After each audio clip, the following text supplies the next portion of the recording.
Hi guys! Welcome back to my channel. So for today's video, I will be showing you my quarantine routine for my skin and my hair. So if you guys are interested, please keep on watching.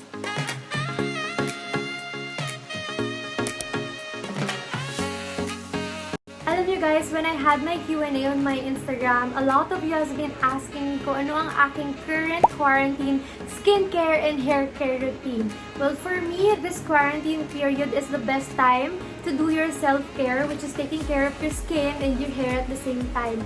Para pagdating ng new normal, ang gagawin mo na lang is i-maintain kasi meron ka ng glowing skin at healthy hair. So with that, I'll be sharing with you my routine since a lot of you has been asking me. Let's begin with the skincare. So itong foam cleanser na to, nakita nyo na to sa aking past videos and I'm still using this one. This is the Neutrogena Deep Clean Energizing Foam Cleanser. So what I like about this one, may maliliit siyang beads which for me, exfoliates my skin. Kaya after ko siyang gamitin, sobrang lambot ng aking skin.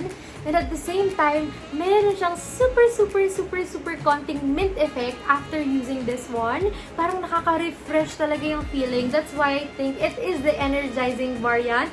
Kasi nga, whenever I feel that super konting mint feeling, nakaka-energize talaga siya. And it's great to use in the morning, lalo na pag medyo drowsy pa yung feeling mo. Sobrang ganda niyang gamitin sa umaga kasi you'll feel really refreshed after using it. So after cleaning my face, I proceed with toning it. So for toner, I use this one. This is the Thayers Natural Remedies Witch Hazel Aloe Vera Formula in Lavender. And I just got this. I just recently got this, pero ganyan na lang siya kakonti, guys. I'm really loving this one. You know why? Kasi sobrang gentle niya lang sa mukha. I've been using so many toners the past few years, and lahat yun parang may stinging effect sa iyong face. Dahil a lot of toners right now na meron sa market has alcohol. And dun ko na-realize na isa yun sa mga products na nakaka-harm talaga ng skin mo at nakaka-cause ng breakout. So with this one, actually, nung hindi ko pa ito na-discover guys, nag-stop ako na gumamit ng toner.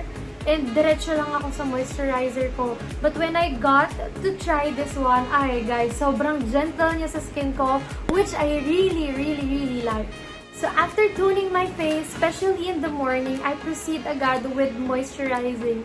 I don't use yung mga sunblock right now kasi hindi naman ako madalas lumalabas. Unless pag lalabas ako, saka lang talaga ako nagsa-sunblock. So for my moisturizer, I use my favorite, as in ever favorite. Pakita ko sa inyo kung bakit. But this is the Luxe Organic Soothing Gel in Aloe Vera and Snail. At gaano ko siya ka-favorite, guys? Tada! Mauubos ko na siya. Sobrang bango niya.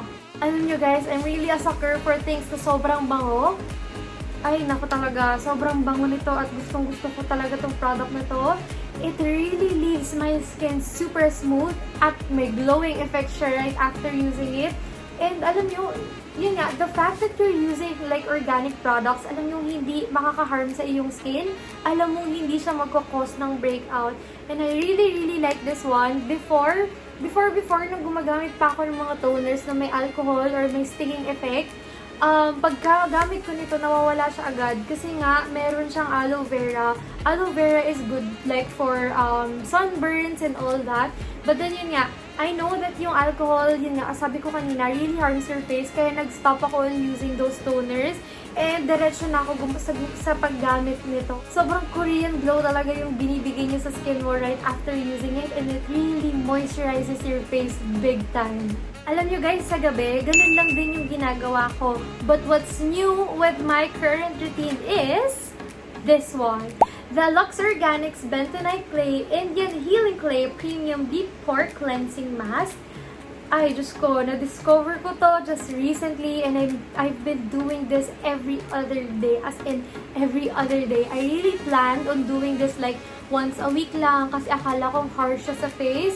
Pero nakaka-addict siyang gamitin, guys. As in, nakaka-addict siyang gamitin. So, I use this every other day. Alam niyo ba't ako na-addict dito? Pag nire-rinse ko siya, medyo nire-rub ko siya lightly to exfoliate my face.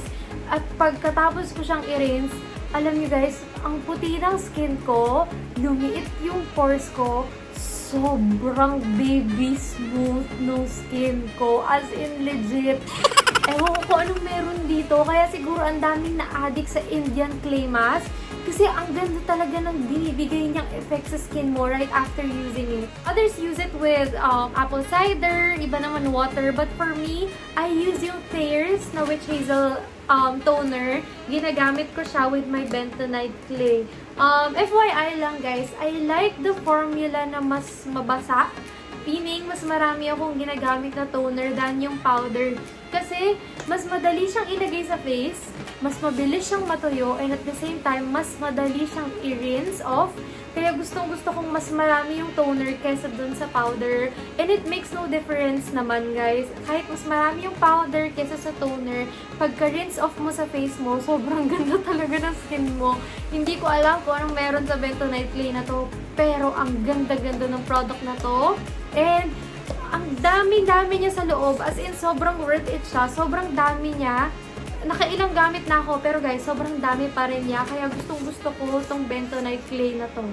Syempre, after using the Bentonite clay, bilang addict na addict ako sa resulta niya, hindi tayo papapigil guys. Agad-agad gumagamit ako ng facial mask. Ang paggamit ko guys ng facial mask, depende sa pangangailangan ng skin ko or current condition ng skin ko. Usually, when my skin feels dull or whatnot, syempre gagamit ka ng something na hydrating, something na glowing effect. Kunyari, like this Garnier na serum mask which gives your skin pinkish glow para mas maging alive yung skin mo and all that. Depende talaga sa pangangailangan ng face mo. So, iba-iba yung mask na meron ako. So, kung anong current condition ng skin mo, yun yung gamitin mo na face mask para sa mukha mo. So, for my hair, I just use this product, and this is the Vitakeratin Expert Salon Treatment Brazilian Straight for Frizzy and Unruly Hair. Alam nyo guys, yung gusto ko dito, firstly, si packaging. The gold packaging is very elegant looking. At the same time, yung text niya is very readable from the instructions down to the ingredients of the product. And going in with the ingredients, syempre, pinaka-importante sa lahat, it has keratin, which restores the straightness and smoothness of your hair. Secondly, yung B3 vitamin. This is a boosted nourishment that gives your hair that glossy and shiny look. And lastly, it has Brazil nut oil, which coats your hair from tips down to the roots para naman ma-achieve nyo yung blowout Brazilian look na parang salon treatment, di ba? So guys, this one costs just 6 pesos.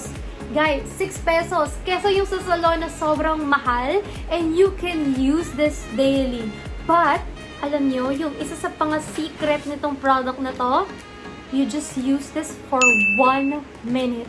Again, 1 minute you guys. 1 minute mo lang siyang gagamitin and achieve mo yung healthy looking hair. Alam nyo, you can use this daily as well para ma-maintain yung healthy looking hair nyo. And at the same time you guys, sobrang dali niyang gamitin.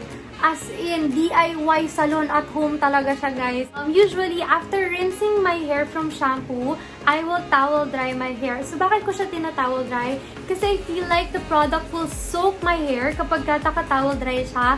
Then, yung basang-basa, mawawash off lang siya agad. Kaya I do suggest towel drying your hair. So, after towel drying, I proceed with the Vitakeratin. So, alam nyo, isa sa mga gustong-gusto ko dito, sobrang dali niyang i-tear off. Kahit basa yung kamay mo, hindi mo kailangang ngipinin, hindi mo na siya kailangang gupitin. Madali lang siyang i-tear off. Maganda yung pagkakakat ng product, kaya gustong-gusto ko din siyang ginagamit. Yun.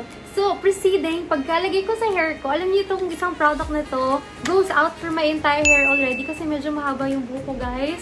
So, itong mismong sachet is good enough for my hair. But if you have like short hair, siguro 2 times magagamit mo yung isang sachet. Okay? So, after putting on just 1 minute, leave it on for 1 minute. During yung 1 minute na yun, sasabon ako ng katawan. So, saktong-sakto yung 1 minute na paghihintay mo. And after that, you rinse off your hair. Alam nyo, it leaves your hair super bango, as in throughout the day. Ang bango-bango ng hair mo, and at the same time, sobrang lambot niya, guys. As in, I swear by this product, I really like it. You guys should try this one. 1 minute lang of your bath time, lalo sa mga takot sa tubig, lalo sa mga taong gusto lang talaga yung mabilisan. This is the solution for you. Pero guys, disclaimer lang this doesn't give your hair that rebonded look. Sobra naman yon. But this product really helps your hair to manage that frizz like keratin treatment. It's only 6 pesos. I'm sorry, it's only 6 pesos at sobrang worth it niya sa buhok mo. So that's it for this video, you guys. I hope you enjoyed this video. Please do give it a thumbs up and comment down below any video suggestions that you would want me to do. Thank you for watching. If you're new here to my channel, please do subscribe. Thank you again, guys, and I'll see you on my next one. Bye! Mwah.